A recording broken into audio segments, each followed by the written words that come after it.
Hello students, mathematics classes 99 YouTube channel में आपका स्वागत है। स्टूडेंट्स, हम लोग इसमें वास्तविक संख्या के से रिलेटेड कुछ क्वेश्चंस हैं, ऑब्जेक्टिव टाइप क्वेश्चंस, जो आपके एग्ज़ाम के व्यू से बहुत इम्पोर्टेंट होंगे। उसको हम लोग यहाँ सॉल्व करेंगे। तो चलिए स्टार्ट करते हैं। पहला नंबर क्वेश्चन हम लोग देख रहे हैं। यहाँ पर लिखा हुआ है, यूक्लिड विभाजन लेमा किन पूर्णांकों के लिए लागू किया जाता है। तो हम लोग इसको शुरुआत में ही फर्स्ट चैप्टर है वास्तविक संख्या, तो उसमें हम लोग पढ़ेंगे यूक्लिड डिवीजन एल्गोरिथम, जिसको हम लोग हिंदी में बोलेंगे यूक्लिड विभाजन लेमा। उसमें ये जो लागू होता है केवल धनात्मक पूर्णांकों के लिए लागू होगा, केवल धन पूर्णांकों के लिए लागू होगा। शून्य वाला इसमें नहीं आएगा, शून्य सहित सभी पूर्णांकों के लिए लागू नहीं हो सकता है। वैसे ही शून्य को छोड़कर सभी पूर्णांकों के लिए ये भी नहीं होगा। ऑप्शन नंबर हो जाएगा ए, केवल धन पूर्णांकों के लिए लागू होगा। तो ये हो जाएगा ऑप्शन नंबर ए इसका सही आंसर। नेक्स्ट क्वेश्चन है क्वेश्चन नंबर 2। दो धनात्मक पूर्णांक ए और बी है, यानी दो धनात्मक पूर्णांक है ए और बी, और इसमें कह रहा है क्यू और आर अद्वितीय पूर्ण संख्याएं हैं। मतलब यहाँ पे अद्वितीय पूर्ण संख्या का मतलब हो गया कि कोई एक नंबर होगा, और जैसे 2, 3, 4, 1 ये सब नंबर हो सकते हैं। तो ये एक पूर्ण संख्या होंगी जिसमें q का कुछ अलग मान होगा, r का कुछ मान होगा। इसमें a और b दो धनात्मक पूर्णांक है। तो हम लोग पढ़े हैं फर्स्ट ही चैप्टर में, तो a बराबर बी क्यू प्लस आर वो इस फॉर्म में होगा, क्योंकि हम लोग जानते हैं a क्या होता है। यहाँ पे a हो जाए a जो हो जाता है भाज्य होता है, और ये हो जाता है b भाजक होता है, और q भागफल होता है, और r शेषफल होता है। तो यहाँ पर ये किस रूप का होगा, तो हम लोग q को भागफल के रूप में जानते हैं, और b जो होता है भाजक होता है, a भाज्य होता है। तो भाज्य बराबर हम लोग जानते हैं भाजक गुणे भागफल प्लस शेषफल, यानी कि इस कंडीशन में हम लोग किस रूप का कह सकते हैं, a बराबर बी क्यू प्लस आर, ये हमारा करेक्ट आंसर होगा। बाकी सब इसमें देख सकते हैं ये शेषफल का गुणनफल नहीं होता है भाज्य, यहाँ पे भागफल दिया है b। अगर आप b भाज्य लेंगे तो a भागफल का काम करेगा, सॉरी, अगर आप b को भाज्य मानते हैं तो a हो जाएगा भाजक, और r शेषफल होगा। तो कभी भी भाजक और शेषफल का गुणनफल कभी और योग भागफल को जोड़ दें, मतलब ये हो गया भाजक और शेषफल, इन दोनों को गुणा करेंगे और उसके बाद भागफल को जोड़ेंगे, तो उस कंडीशन में कभी भी भाज्य नहीं आ सकता है। इसलिए यहाँ पर हम देख सकते हैं r क्या है, शेषफल है, q क्या है, भागफल है। आपको भागफल लेके चलना है। तो इस कंडीशन में तीनों ऑप्शन गलत हो जाएंगे, ऑप्शन सही जो होगा वो ए होगा। नेक्स्ट क्वेश्चन पे आते हैं। क्वेश्चन नंबर 3 है, यदि c बराबर डी क्यू प्लस आर, जहाँ पर r का जो रेंज दिया हुआ है, r का मान जो होगा 0 से बराबर या 0 से छोटा बड़ा होगा, लेकिन d से छोटा होगा। इस कंडीशन में यहाँ पे कह रहा है कि r अगर 0 हो जाए तो यहाँ पे HCF का मान क्या होगा। तो देखिए, अगर यहाँ पर हम c बराबर डी क्यू प्लस r को अगर 0 कर दें, तो यहाँ पे r का मान हम अगर 0 कर दें, तो इस कंडीशन में c क्या आ जाएगा, c बराबर डी क्यू होगा। तो डी क्यू होगा, इसका मतलब हो गया c जो है वो d और q का गुणनफल है। और हमको यहाँ कह रहा है कि यहाँ पर c बराबर डी क्यू प्लस आर जो है, इसका r 0 होने पर HCF क्या आएगा। तो c का और d का अगर हम इसका HCF निकालें तो d को हम लिख सकते हैं d गुना 1। तो इस कंडीशन में यहाँ पे जो आंसर होगा वो d हो जाएगा। तो यहाँ पे ऑप्शन नंबर हो जाएगा ए सही आंसर होगा। यहाँ पे थोड़ा सा बात ये हम लोग कर रहे थे कि C और D का हम लोग देखेंगे, और अगर यहाँ पर आप Q का देखते हैं, जैसे हमने C और D का HCF निकाला है तो इसमें D आएगा। लेकिन अगर इस C बराबर DQ है, और अगर यहाँ पर आप C बराबर DQ है तो D और Q का गुणनफल है, और अगर C और Q का अगर निकालना चाहेंगे तो यहाँ पे Q को लिख सकते हैं आप 1 गुना Q। तो यहाँ पे HCF क्या हो जाएगा, Q, यानी इसमें ऑप्शन नंबर C इसका करेक्ट आंसर हो सकता है। लेकिन यहाँ पर रेंज तो दिया है डी दिया है, डी और आर में रिलेशन दिखाया है और आर को 0 किया है, तो हम जो एचसीएफ निकालेंगे सी का और डी का निकालेंगे, ठीक है। इसलिए हम लोग सी और डी का निकालने पे हमारे पास जो एचसीएफ आया है वो क्या आया है, डी, यानी डी इसका सही आंसर होगा। Option number A correct answer होगा। नेक्स्ट आते हैं क्वेश्चन नंबर 4 पर। किसी परिमेय संख्या p/q का दशमलव प्रसार शांत होता है जब हर q निम्न रूप का हो। मतलब कह रहे हैं कि परिमेय संख्या p/q दिया है तो इसका दशमलव प्रसार शांत कब होगा। तो आप लोगों ने पढ़ा होगा कि जो हर होता है तो यहाँ पे हर q है, तो हर हमेशा 2 का पावर n गुने 5 का पावर m के रूप का होता है। इस रूप का अगर होगा 3 का पावर m गुना 7 का पावर n, तो इस कंडीशन में यह शांत नहीं होगा, वो केवल शांत होगा इस कंडीशन में 2 का पावर n गुना 5 का पावर m। इस कंडीशन में क्या होगा, ये शांत होगा, अन्यथा और भी कोई कंडीशन ले लें तो वो अशांत होगा। यहाँ पावर जो होगा 2 का पावर माइनस में नहीं हो सकता है, ऋणात्मक होगा, मतलब धनात्मक होगा, यानी यह जो होगा इसका करेक्ट आंसर होगा, यानी ऑप्शन नंबर सी जो है वो करेक्ट है। नेक्स्ट क्वेश्चन पे आते हैं, क्वेश्चन नंबर 5 पे। किसी प्राकृतिक संख्या n के लिए संख्या 6 का पावर n अंक 0 पर समाप्त हो सकती है। ऑप्शन में है हाँ, नहीं, या ये दोनों ही सही है, या कोई नहीं। तो यहाँ पे कह रहा है कि कोई भी प्राकृतिक संख्या ले लें, जैसे 1 2 3 4 5 ऐसे कोई भी, और इस 6 का पावर उस संख्या को रखें, वो कभी 0 पर समाप्त हो सकती है अथवा नहीं, ये आपको बताना है। जैसे मान लीजिए अगर हम n का मान अगर हम 1 ले लें तो 6 का पावर 1 करने पे हमारे पास क्या आएगा, 6 का पावर 1 6 आएगा, और यानी यहाँ पे हम देख रहे हैं 0 इसमें नहीं आया, 0 पर समाप्त नहीं हो रहा है, 6 आ रहा है। और अगर आप n का मान 2 ले लेते हैं तो 6 का पावर 2 करने पे क्या आएगा, 36 आएगा। यानी कि ये समाप्त किस पे हो रहा है, 6 पे हो रहा है इसमें भी। यानी हर कंडीशन में अगर आप 6 का पावर 3 ले लेंगे तो इसका आएगा 6 गुने 6 216 आएगा। 6 3 बार गुना करेंगे तो 6 गुने 6 तो 216 आ जाएगा। यानी इसमें भी हम लोग देख रहे हैं क्या, इसमें भी जो संख्या अंक आ रहा है वो 6 आ रहा है, यानी 6 पे समाप्त हो रहा है। यहाँ क्वेश्चन कर रहा है 0 पर समाप्त होने के लिए, लेकिन यहाँ पे 0 पर समाप्त नहीं हो सकता है। 6 का पावर अगर n आप करते हैं तो इस कंडीशन में ऑप्शन नंबर हो जाएगा बी, नहीं होगा, ठीक है। ऑप्शन नंबर बी सही आंसर होगा। नेक्स्ट क्वेश्चन है 6 नंबर। दिया हुआ यहाँ पे किसी संख्या रेखा पर संख्याओं की संख्या क्या हो सकती है, क्या होगी।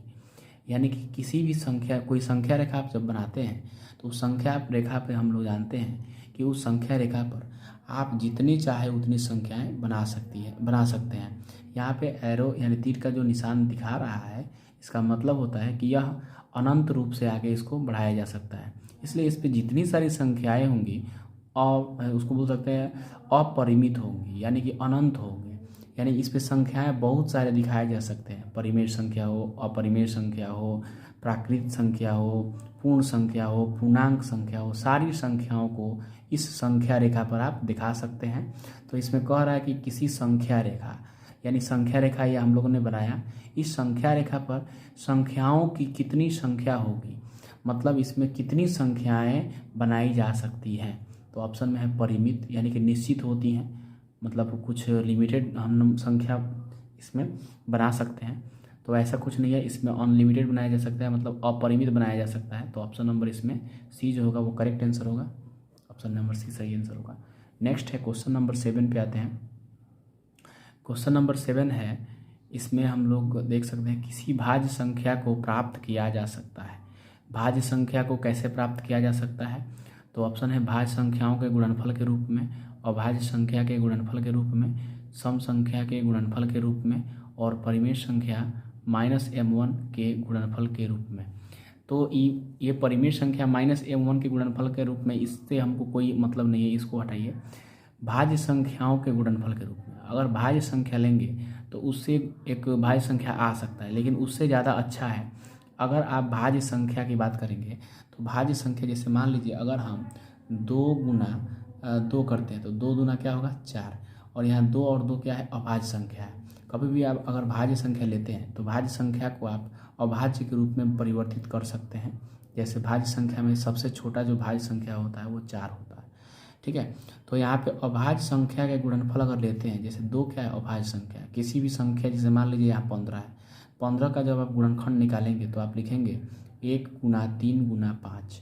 तो ये जो ये 15 क्या है भाज्य संख्या है, और ये 1 3 5 एक को अगर छोड़ दें तो बाकी जो संख्याएं आएंगी वो अभाज्य संख्याएं ही आएंगी, ठीक है। एक जो होता है वो अभाज्य संख्या नहीं होता है। अभाज्य संख्या के शर्तें आप जानते होंगे कि उसके दो संख्याएं होती हैं जो उसको विभाजित कर सकती हैं, स्वयं से कटे और एक से कटे। लेकिन एक का जो गुणनखंड होगा केवल एक ही होगा, मतलब एक केवल एक से ही विभाजित होगा, इसलिए यह अभाज्य संख्या नहीं होगा। तो एक को छोड़ दें, बाकी जितनी सारी संख्याओं का हम गुणनखंड भाज्य संख्याओं का गुणनखंड करेंगे वो अभाज्य संख्याएं ही आएंगी। तो 3 और 5 क्या होगा अभाज्य संख्या, यानी अभाज्य संख्याओं को गुणनखंड उसको हम अगर गुणा करते हैं तो हमें एक भाज्य संख्या मिलता है। तो यहाँ पे क्वेश्चन कह रहा है कि किसी भाज्य संख्या को प्राप्त किया जा सकता है। कैसे प्राप्त किया जा सकता है, तो अभाज्य संख्याओं को गुणा करके प्राप्त किया जा सकता है।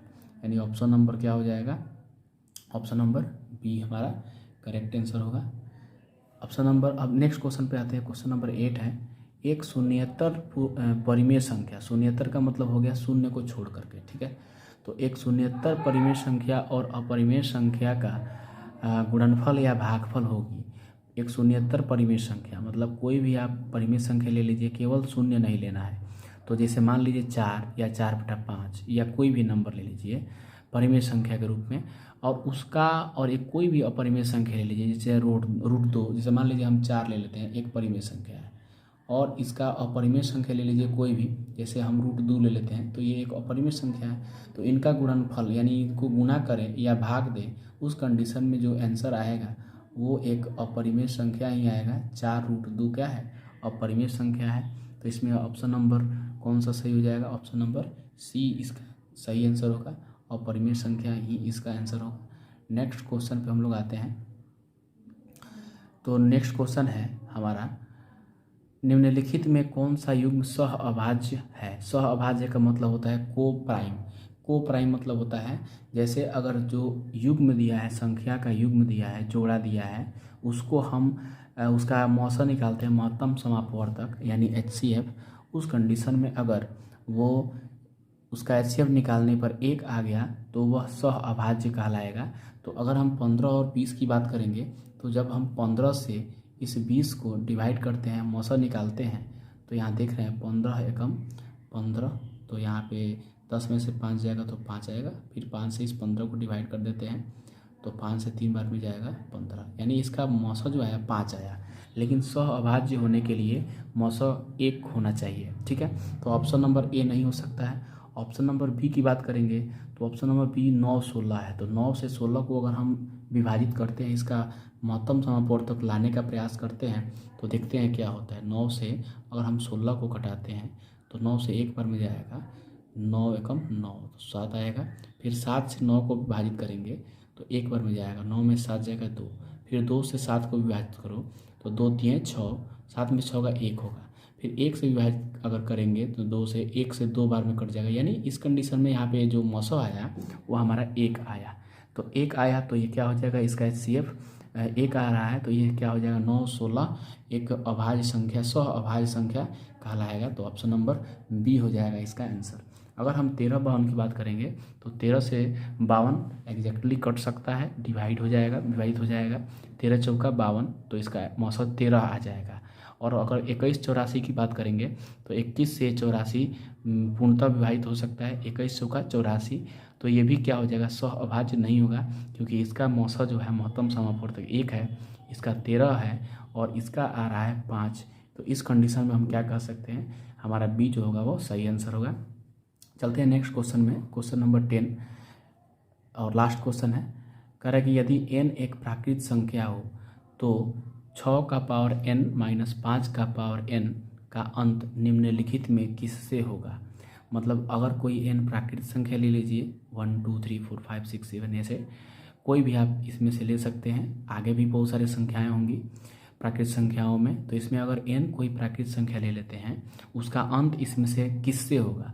तो जैसे मान लीजिए अगर हम n का मान अगर हम 1 ले लें तो इस कंडीशन में हम n का मान यहाँ 1 रखते हैं तो देखते हैं क्या आता है। 6 का पावर 1 हो जाएगा माइनस 5 का पावर 1 हो जाएगा।